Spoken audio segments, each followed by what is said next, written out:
মুফতি মাসুদ হাসান ফিরোজ তার বিরুদ্ধে করা হিন্দু সম্প্রদায়ের যে মানববন্ধন কর্মসূচিটি করা হয়েছে সেখানে নিজে হাজির হয়ে নিজের অবস্থান পরিষ্কার করেছে এবং তিনি সৎ সাহসের সাথে যেভাবে তিনি তার বিরুদ্ধে আনিত অভিযোগের জবাব দিয়েছেন সেটি এটি প্রমাণ করে যে আসলে তিনি নিরপরাধ এবং সৎ মানুষ।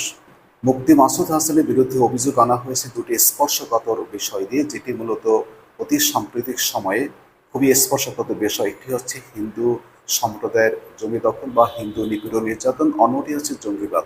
বর্তমানে বাংলাদেশে কোনো জঙ্গি শব্দ নেই বললেই চলে। আর এই জঙ্গি শব্দটা এতদিন কারা ব্যবহার করতো আমরা ভালো করে জানি। বিগত সরকার এই জঙ্গি শব্দ দিয়ে সাধারণ মানুষকে যেভাবে হেনস্থা করেছে এবং তার বিরুদ্ধে শক্তিকে যেভাবে হেনস্থা করেছে সেটি আমরা সকলে জানি।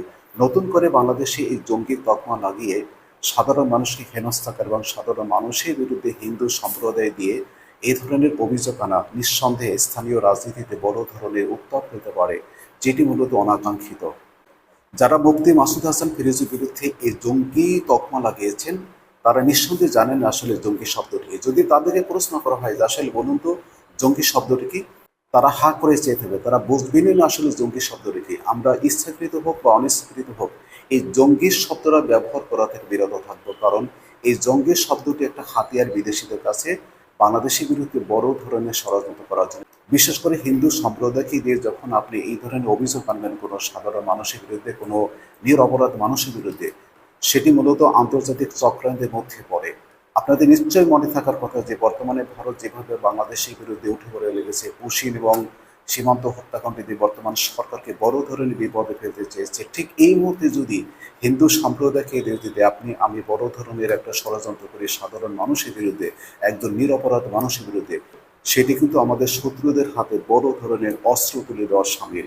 আপনাকে বুঝতে হবে এই মুহূর্তে বাংলাদেশের বিরুদ্ধে বড় ধরনের ষড়যন্ত্র লিপ্ত ভারত। এই মুহূর্তে যদি আমরা এই ধরনের কাজ করি এবং আমাদের হিন্দু সম্প্রদায়কে দিয়ে যদি একটা মিথ্যা তকমা লাগাই, সেটি কিন্তু কোনো অবস্থাতেই ভালো হবে না।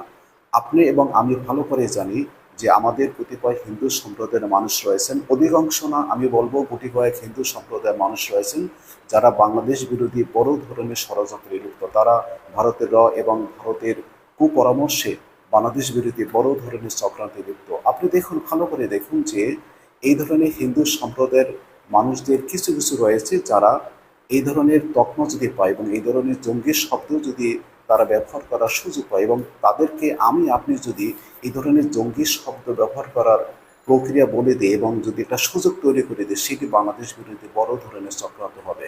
মুফতি মাসুদ হাসান ফিরোজ নিঃসন্দেহে একজন ভালো মানুষ এবং উনি একজন শিক্ষক। ওনার বিরুদ্ধে আনিত অভিযোগের জবাব তিনি নিজে দাঁড়িয়ে যেভাবে দিয়েছেন এবং তার পক্ষে যেভাবে মানববন্ধন করা হয়েছে সেটি নিঃসন্দেহে এটি প্রমাণ করে যে তিনি নিরপরাধ।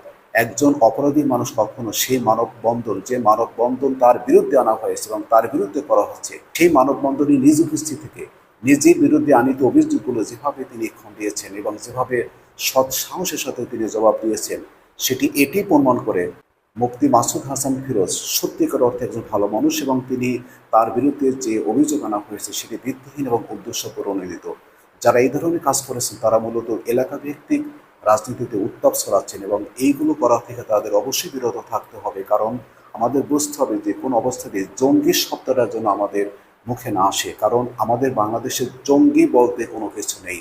আমাদের ধর্মপ্রাণ মুসলিমরা সবাই ভালো মানুষ, হিন্দু সম্প্রদায়ের মানুষ সবাই ভালো মানুষ। এখানে কোনো হিন্দু জঙ্গিও নেই, মুসলিম জঙ্গিও নেই। কোনো ধরনের জঙ্গির অস্তিত্ব বাংলাদেশে খুঁজে পাওয়া যাবে না। সেক্ষেত্রে আপনাদের মনে রাখতে হবে কোনো সম্প্রদায়ের মানুষ যদি হন বা মুসলিম সম্প্রদায়ের মানুষ হন বা হিন্দু সম্প্রদায়ের মানুষ হন, কোনো অবস্থাতেই আপনারা জঙ্গি শব্দটি ব্যবহার করবেন না, কারণ এটি আন্তর্জাতিক চক্রান্ত এবং এই জঙ্গি শব্দটি মূলত আন্তর্জাতিকভাবে ব্যবহার করা হয় বাংলাদেশের বিরুদ্ধে। এতদিন আমরা বিগত সরকারের ক্ষেত্রে আমরা তাই দেখেছি, বিগত সরকার বাংলাদেশকে সাধারণ মানুষকে হেনস্থা করার জন্য, বিএনপি জামাতকে হেনস্থা করার জন্য, অন্যান্য রাজনৈতিক দলকে হেনস্থা করার জন্য এই ধরনের জঙ্গি তকমা লাগিয়ে তারপরে এদেরকে বড় ধরনের বিপদে ফেলেছে। সেই কাজ যেন আমরা নতুনভাবে শুরু না করি। প্রিয় দর্শক, আজকের এই পর্যন্ত। আল্লাহ হাফেজ।